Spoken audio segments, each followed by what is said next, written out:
tous, donc me voici dans l'étape numéro 12 de la construction. C'est également une étape importante parce qu'elle va nous permettre aux maçons et à moi de pouvoir continuer la construction. Et donc là il a fallu donc louer un bobcat et vous allez le voir, au départ c'est pas si simple, mais après au bout d'une petite demi-heure la manipulation se fait plus correctement. Donc là j'ai décidé en fait de ne pas faire de vide sanitaire parce que d'une part j'ai pas du tout d'inondation à cet endroit là de mon terrain, d'autre part le coût est plus important et largement même plus important en faisant un vide sanitaire, et je dirais même que dans mon cas il n'y aurait eu aucune utilité, donc ça aurait été une perte d'argent pour rien. Et donc je vais remplir mon soubassement de terre. Ma dalle sera posée normalement sans vide sanitaire.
Là je suis en train de me faire un accès pour pouvoir entrer avec mon bob donc carrément dans le soubassement et pouvoir apporter les terres correctement sans être gêné. Donc il faut savoir c'est que en plus j'ai mes gaines qui sont posées à même le sol dans mon soubassement, et donc il va falloir que j'y fasse très attention. Là en plus c'est un bob avec des roues. J'aurais préféré que ce soit des chenilles. Malheureusement il n'y en avait pas la disponibilité donc pour la location, et donc je vais faire en sorte à travailler correctement tout doucement en prenant mon temps. Donc pour cette étape il m'aura fallu simplement une journée et demie, parce que ensuite j'ai fait appel, vous allez pouvoir le voir dans le milieu de la vidéo, j'ai fait appel à l'agriculteur qui est venu avec des camions supplémentaires et à l'aide d'une pelleteuse, d'une grue, afin de pouvoir rajouter les terres afin que je puisse passer à mon étape suivante.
comme vous pouvez le voir à l'écran, c'est pas si facile. D'ailleurs, regardez bien ce qui va se passer là à l'instant. Voilà, le Bobcat se remplit. Donc il faut vraiment être très minutieux dans la conduite. Là, j'avais laissé le Bobcat à mon maçon euh, pour pouvoir rigoler un petit peu et filmer un petit peu de manière un peu plus professionnelle. Voilà, donc là ça commence à se remplir un petit peu. Voilà, j'ai repris le Bobcat, ça commence à se remplir. Moi je manie de mieux en mieux l'engin, et donc il faut savoir une chose, c'est que c'est vraiment important de pouvoir louer plutôt que le faire à la brouette, même si vous êtes plusieurs. Ça va vous faire gagner du temps, et qui dit gagner du temps, bah, ça vous fera gagner du temps surtout pour réceptionner à la fin votre habitation, et en plus ça vous permet de ne pas trop vous fatiguer, même si ça l'est déjà, malgré que c'est fait avec une machine.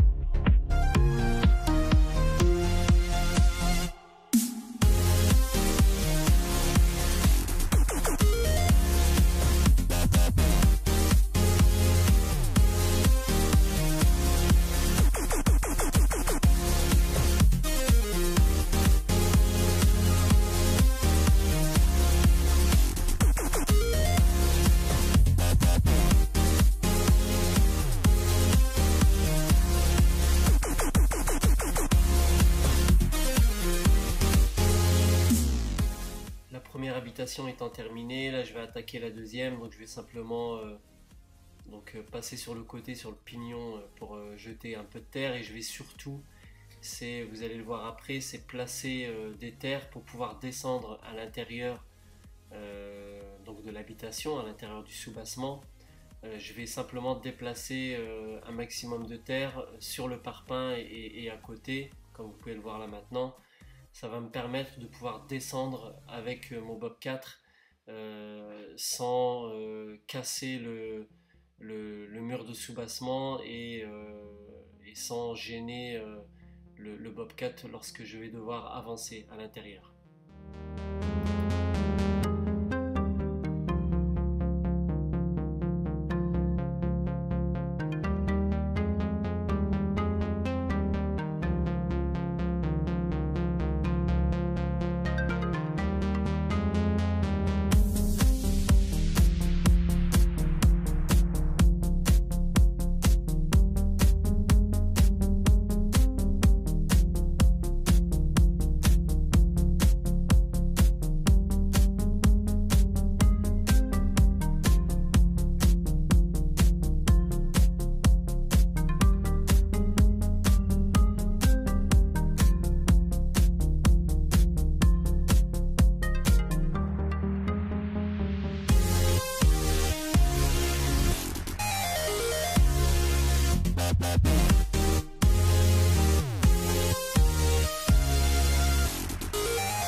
Donc là, comme vous pouvez le voir à l'écran, donc j'ai commencé à placer un maximum de terre. Maintenant, j'en ai même fait ramener par l'agriculteur parce qu'il m'en manquait. Donc là, il va y avoir une intervention donc d'une autre personne qui est grutier. Donc c'est un ami de l'agriculteur justement qui vient m'aider. et qui va m'étaler les terres qu'il a apportées afin d'avoir un soubassement qui sera complètement plein.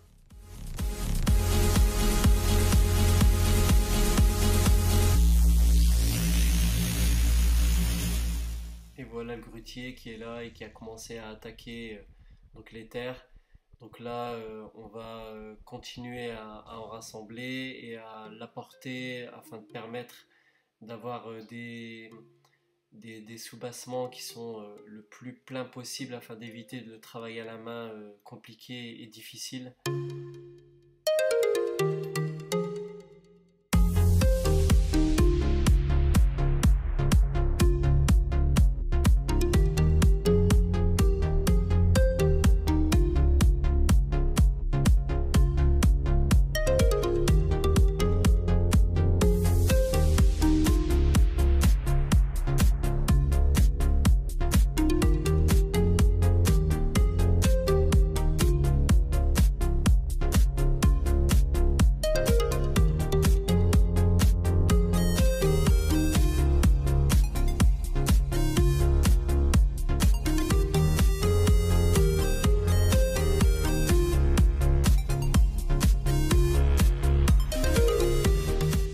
Comme vous pouvez le voir à l'écran, donc le grutier arrive à des endroits qui étaient quasi inaccessibles même avec le Bobcat. Comme vous pouvez le voir là sur l'écran côté gauche, vous avez bien vu qu'il y a deux gaines bleues qui sortent. Il y en a une qui va vers le côté gauche et il y en a une qui va aller vers le côté droit. Donc le côté gauche, ça sera un compteur euh, donc on va dire quasiment en copropriété, hein. C'est un seul compteur pour toutes les habitations. Et l'autre gain sera en privatif, c'est-à-dire que j'ai le choix encore de réflexion, soit je le mets en privatif, soit je le mets sur le compteur que j'ai en général.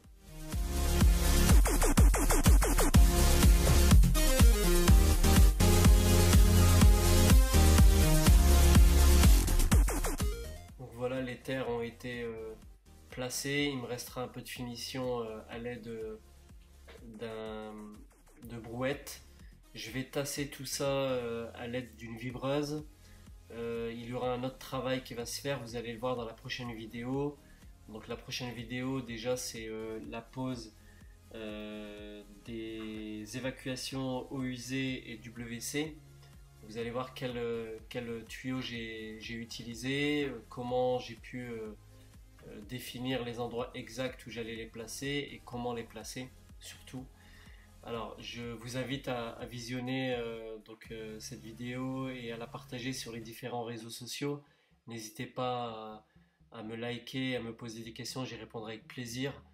N'hésitez pas à visionner ma playlist qui commence à s'accumuler et n'oubliez pas d'aller sur ma page Facebook pour ce que vous savez. Allez-y, vous verrez, vous n'y perdrez pas. Écoutez, merci d'avoir visionné cette vidéo et je vous dis à bientôt.